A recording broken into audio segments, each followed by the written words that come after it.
about the work of waves. Okay, how the sea waves changed the structure of the land. And in today's class, we are going to learn about the work of river. How the river changes the land structures and forms a new different kind of lands. Okay, so see here. First of all, see this figure. Everybody observe this figure carefully. From this figure we can find these are the hills. Okay, from these hills some small rivers, that means small streams are started and they are joining. Finally a river started.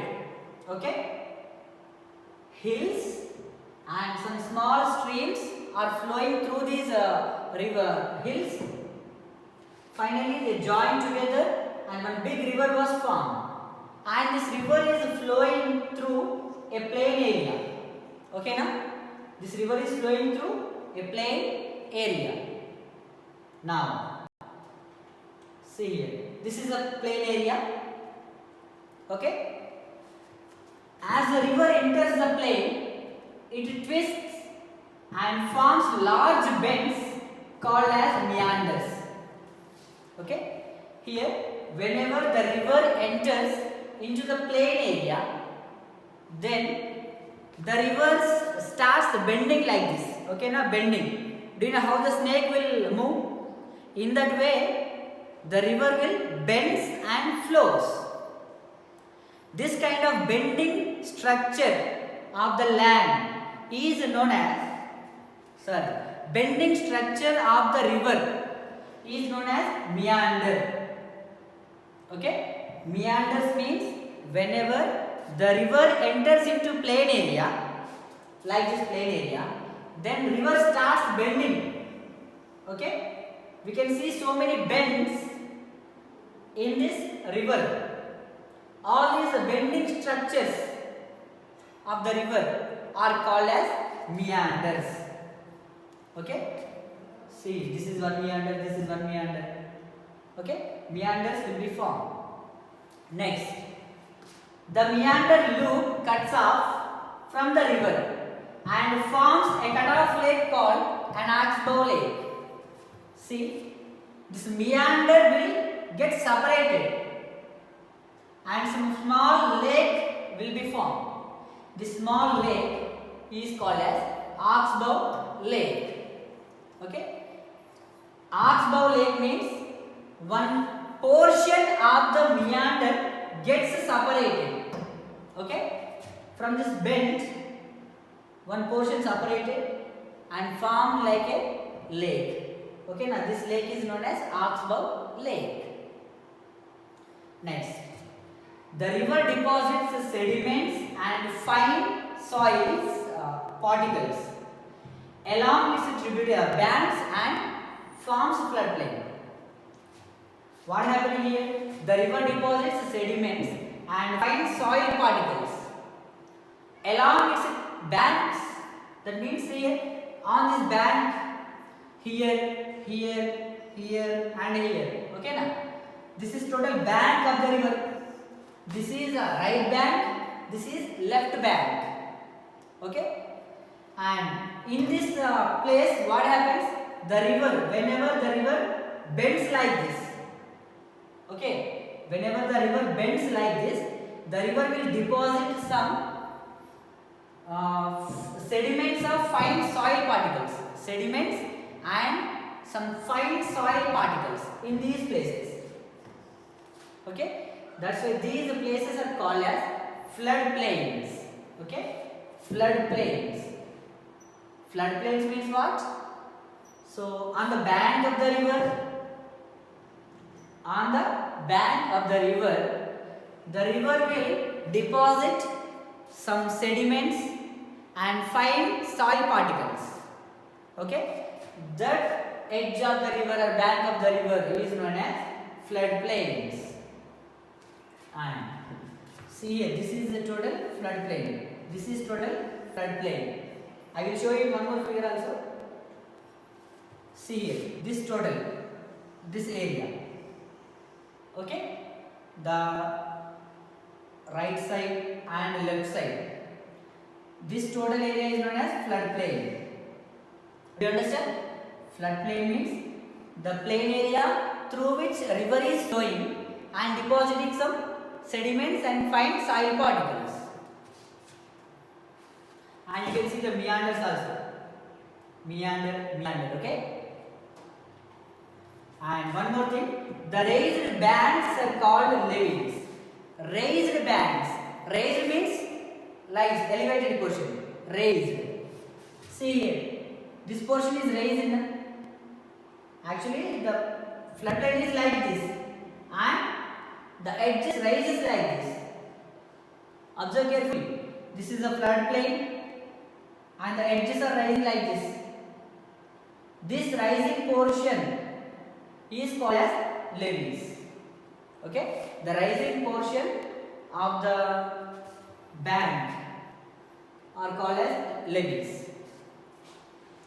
Next, now up to here over now, floodplain and meanders.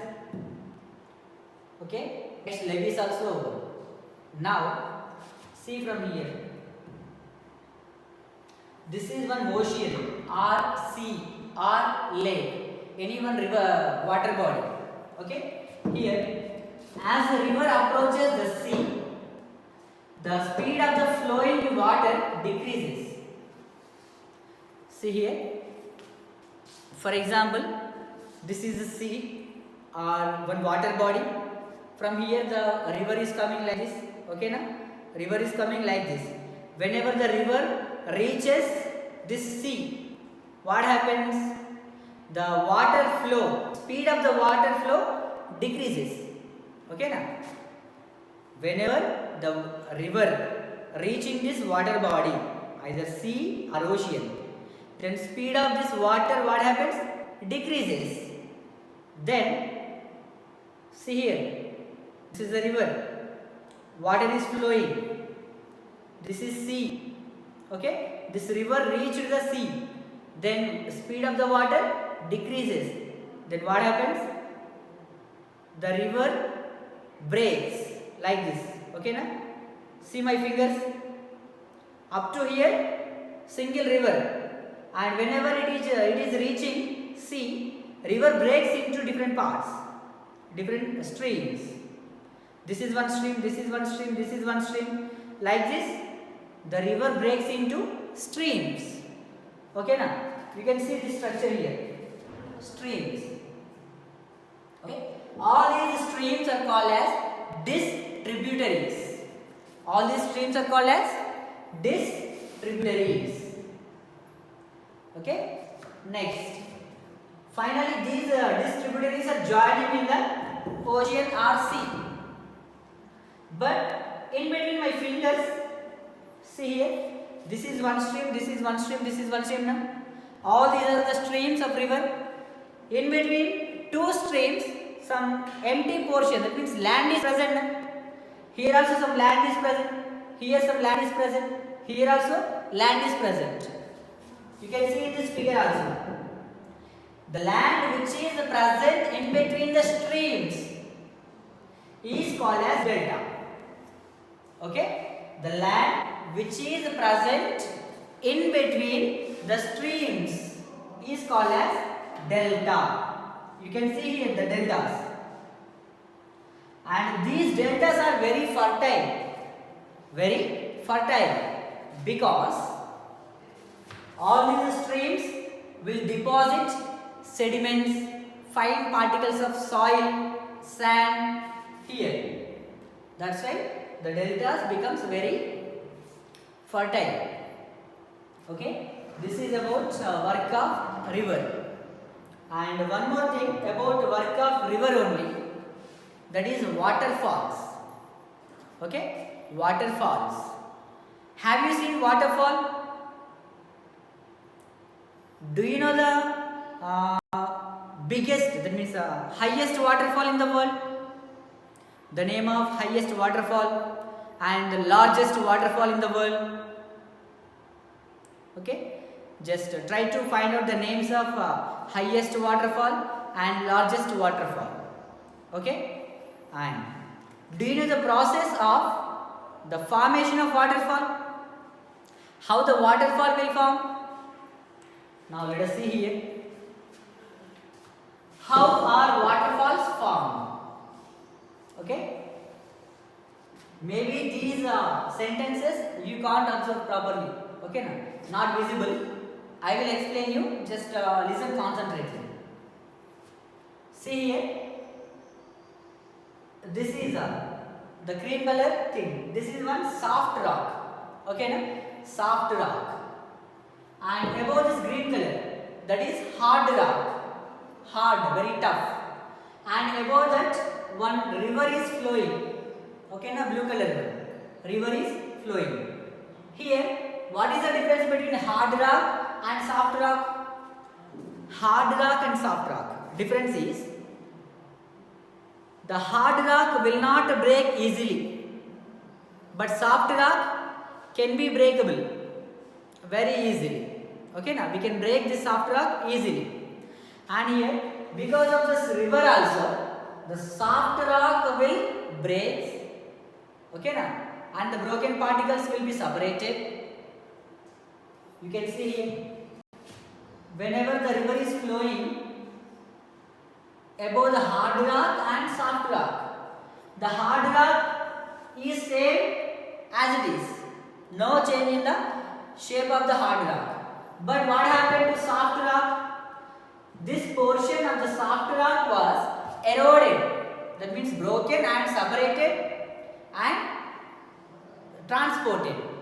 Okay, that's why you can see this kind of structure. Sorry. Now, because of flow of water, some portion of the soft rock was eroded, and that portion will be transported by this water to another place. And see here, slowly this portion of the soft rock also removed. See here. Okay, and a plunge a pool type structure formed. Pool, a small pool like swimming pool or anything. Okay, so once observe this figure. This is look like waterfall. Water is falling. Water is falling from a high place to lower place. Okay, this is waterfall. In this way, the waterfall will form.